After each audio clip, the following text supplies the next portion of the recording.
Selamat pagi anak-anak. Seperti biasanya, sebelum mulai pelajaran kita berdoa dulu menurut agama dan kepercayaan masing-masing. Berdoa dimulai.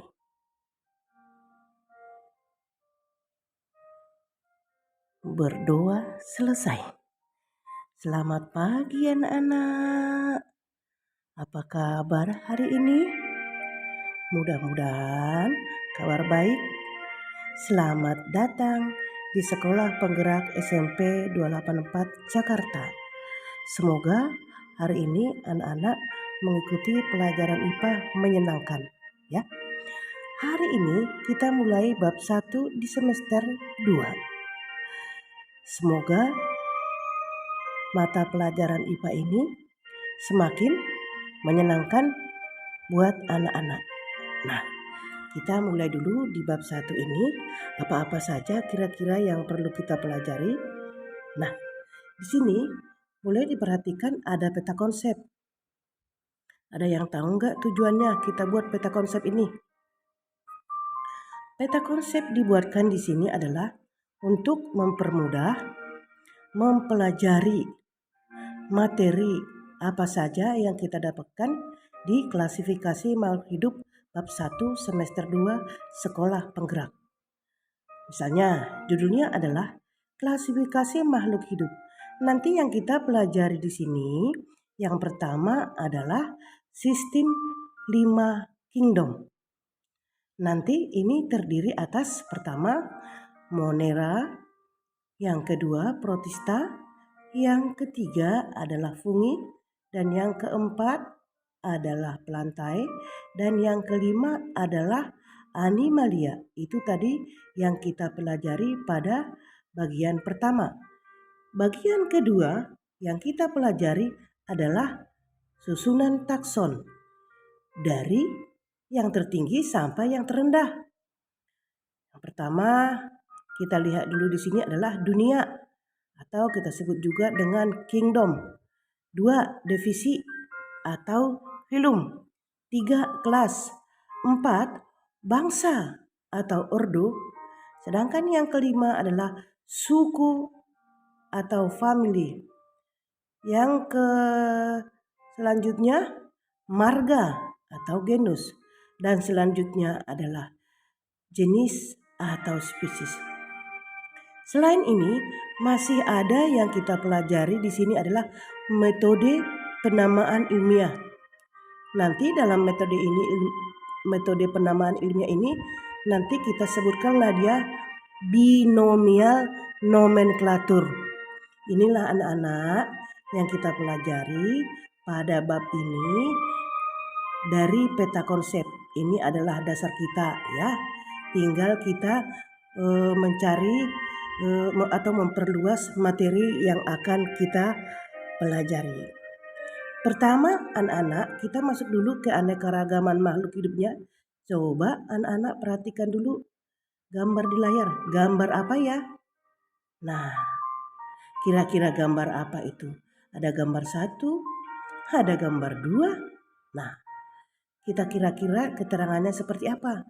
Nah, makhluk hidup ini di dunia memiliki keanekaragaman atau yang disebut dengan keragaman. Dari segi manakah dia keragamannya?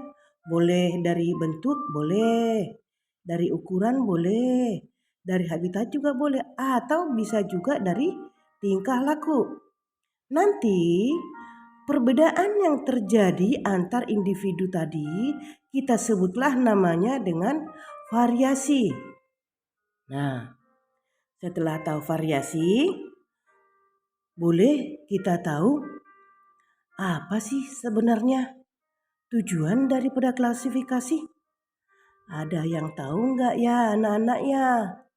Coba di sini klasifikasi bertujuan untuk memudahkan mempelajari makhluk hidup. Itu tadi anak-anak ya. Semoga dipahami. Selanjutnya kita masuk dulu ke klasifikasi merupakan suatu cara yang sistematis dalam mempelajari objek dengan melihat persamaan dan perbedaan ciri-ciri makhluk hidup. Ilmu yang mempelajari klasifikasi makhluk hidup disebut dengan taksonomi. Anak-anak, boleh diperhatikan gambar di layar.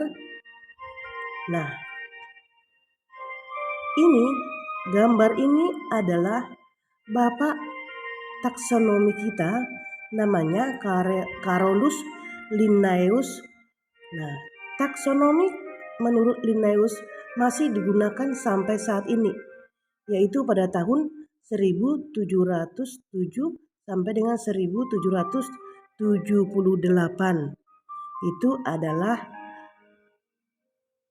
Bapak taksonomi tadi namanya yang Carolus Linnaeus. Ya anak-anak, jadi sudah tahu apa ilmu yang mempelajari taksonomi, tahu juga siapa nama Bapak taksonomi dan tahun berapa juga sudah tahu. Nah, tahapan klasifikasi pertama, tahapan yang dilakukan Linnaeus, boleh sambil anak-anak perhatikan gambar di layar. Pertama, identifikasi ciri-ciri makhluk hidup. Yang kedua, pengelompokan berdasarkan persamaan yang ditemukan. Sedangkan yang ketiga, apabila dalam satu kelompok ditemukan perbedaan, maka individu tersebut bisa dipisahkan dari kelompok. Paham ya anak-anak? Tahapan yang dilakukan Linnaeus. Masuk ke yang B. Di sini yang B ini adalah urutan takson dalam klasifikasi. Di dalam sistem klasifikasi, makhluk hidup dikelompokkan dalam suatu tingkatan atau kita sebut dengan namanya takson.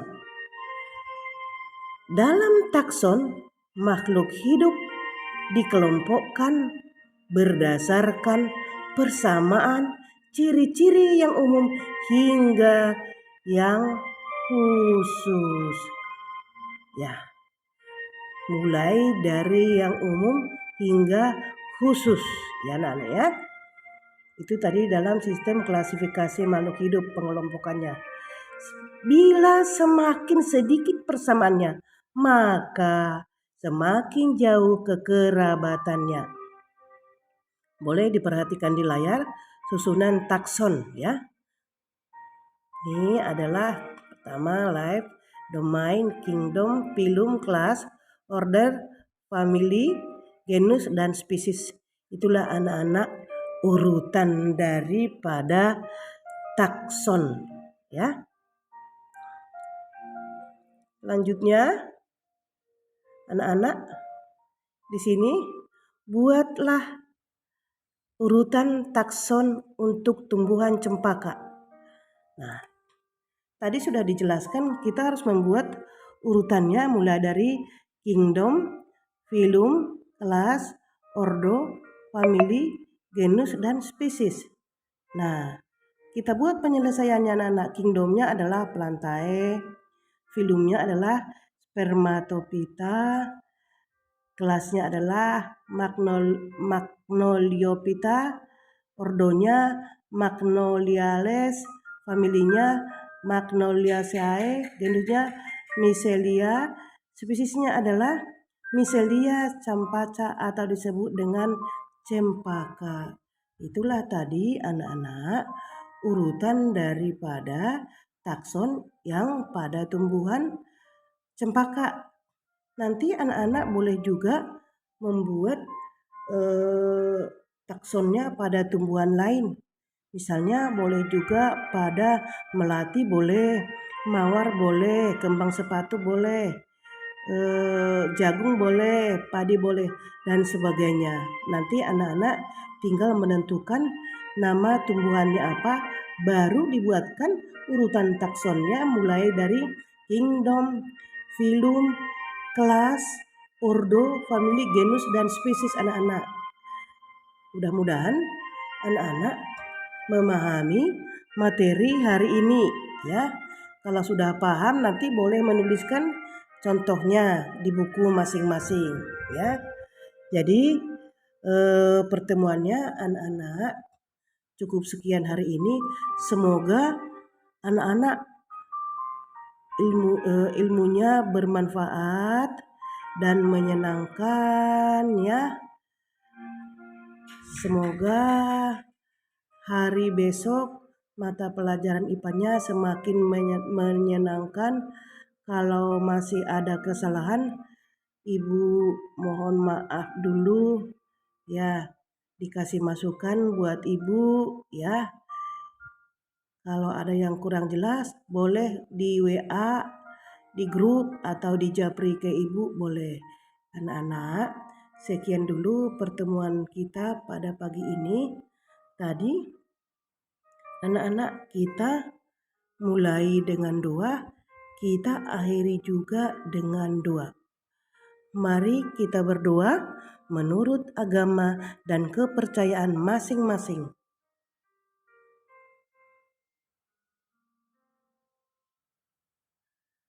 Berdoa selesai.